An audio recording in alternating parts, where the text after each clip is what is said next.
Le informazioni turistiche a Treviso le danno i commercianti. Si chiama Welcome Tourist l'iniziativa varata da Comune, Provincia e Ascom Confcommercio per trasformare alcuni negozi del centro in altrettanti punti di accoglienza per i visitatori, stranieri ma non solo, della città.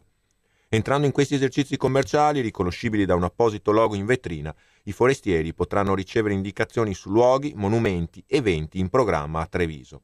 Allora, noi immaginiamo un turista che camminando per Treviso abbia un dubbio o una richiesta, guarda attorno, vede il punto di accoglienza turistica più vicino, può entrare, trova la cortesia di un negoziante che dà le informazioni, una cartina per orientarsi, informazioni naturalmente turistiche legate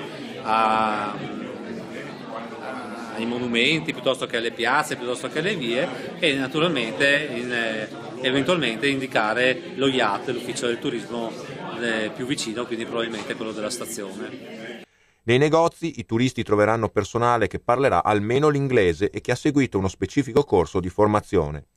Finora sono stati selezionati 14 negozi, ma l'obiettivo dei promotori è di ampliare la rete, raggiungendo zone ancora scoperte, come ad esempio Borgo Cavour, o categorie finora senza aderenti, come bar e ristoranti. Ma no, diciamo è un incentivo di credere delle volte a delle cose nuove.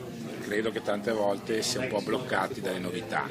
Poi per il resto penso che di lingue i trevigiani e anche i commercianti ne conoscano più di qualcuna.